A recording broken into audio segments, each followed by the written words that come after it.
This week's topic comes from Ryder Bradley, who asked if I could do a breakdown of the hip swivel. The hip swivel is a great move to handle pressure. Let's check it out.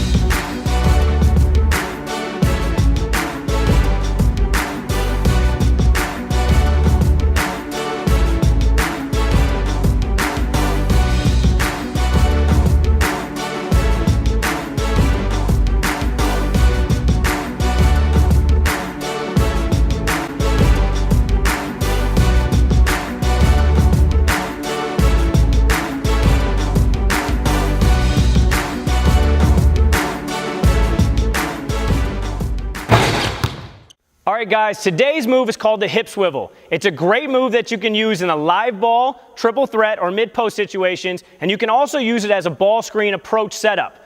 A lot of coaches and players want to know what to do when defenses pressure you, and this is the move that you got to do. Let's check out each situation that it's used in most often. So many times when we're in a triple threat situation, we have space, so we're able to face the basket and kind of play with the ball in front of us. But if a defender pressures us or jams our hips, what we have to do is we have to get in a closed stance position. So what I like to do is I like to rip the ball through and get to right here where I can keep my chin attached to my shoulder so I keep vision downhill so I can still be aggressive and make a play, and I don't turn my back right here and kind of shy away from the pressure. So again, I'm comfortable right now, defense pressures me, immediately rip the ball so that I have a ball-you-man relationship, and I keep my closed stance position so that ultimately the defender's right here and can't get a hand on the ball. When the defender pressures us right here, they're going to start to lean on us because they're trying to really make us feel uncomfortable. All we're going to do is we're going to pound dribble the ball back here. We don't want to pound it right here where they can get a tap on it. We want to pound it back here, and then we're going to swivel our feet. What this is going to do is it's going to basically make them fall forward, and then we're going to be able to attack downhill and make a play at the rim. Again, you saw that my hand was under the ball in slow motion. I went here to here. What you're going to have to do in a game is you're going to have to pound the ball back like this so that you keep your hand over top the ball. So if I'm here, I feel comfortable. They pressure us. Boom. Maybe I take a second. I pound open. Notice pound, get that ball back, and then I make a play downhill. One time kind of all the way through. I'm here. I open up. Boom. Pound, open, and then I would attack and make a play. Now you might ask, what happens if the defense doesn't fall forward? We've got a counter move. Anytime you have a great move, you have to make sure you have a counter move as well. So if we're right here and we rip the ball through, and when we pound dribble the ball and change our stance, the defense says, nope, I'm not letting him go middle. All we're going to do is cross the ball over and beat him in the opposite direction. So that would look like this. I'm here, boom, rip, comfortable, pound, boom, quick, and then I would attack and make a play downhill or maybe make a play to space. That's how you use it out of the triple threat. The exact same reads can occur down here in the mid post for you big fellas or guards that like to play down low if you have maybe a smaller player on you. So if I'm right here, and again, now I'm more in a back to the basket situation, I can do a couple different things. Obviously, we've got the same two reads. We've got pound, open, and then attack, where we're getting maybe a hook or just a finish at the rim. We've got to attack, boom, quick crossover into a pull-up or a fadeaway. And then we've got two additional moves in the mid-post because we're closer. We've got pound, boom, hezzy pull-up. You see Carmelo Anthony do that all the time, where he nudges the post player right here, the guy guarding him, boom, open up, trigger step. What he's doing is he's selling that he's going to downhill drive and then pulls up. And you've also got a side step. Pound, boom, to the side.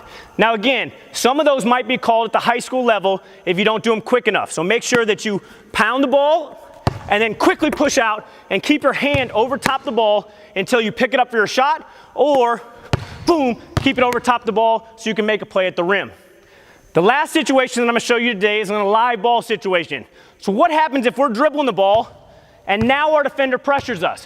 What we're going to do is simply get in a closed stance, pound dribble the ball, and do the exact same things. So I'm here, boom, boom, get in this stance, then pound, open, and go.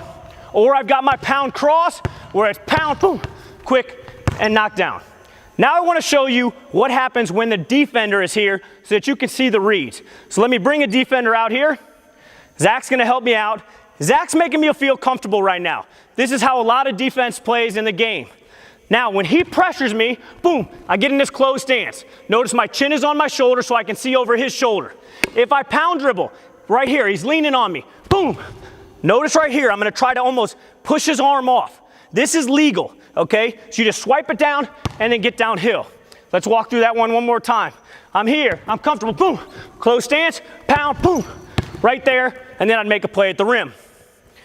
If Zach doesn't fall for that, maybe Zach isn't pressuring me as much as I think, and so he ends up taking away my middle.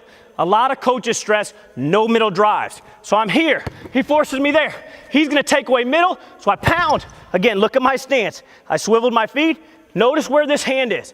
We're gonna have to have a low crossover right there, and then we'd attack downhill and make a play. One more time on the hip swivel crossover. I'm here, boom, getting that, quick crossover and make a play. Now let's go through the 4 mid-post reads. Zach's downhill, right here. I catch the ball. Again, I can see that I can get middle right now, but instead of just doing this, where if he bumps me, I go up the line and have to shoot a bad shot, what I wanna do is change my angle, get my hip square to the rim. So I bump him, boom, open. Now I can attack downhill or shoot a running hook, whatever your move is, whatever your finishing technique is, you can do it because you're by him. If he cuts you off, this one's not recommended because a lot of big guys can't handle the ball as well, and a lot of times in the post, they're closer and more physical, but if he, for whatever reason, drops and gives you room to cross the ball over, we would bump, boom, quick cross, and then quick finish at the rim.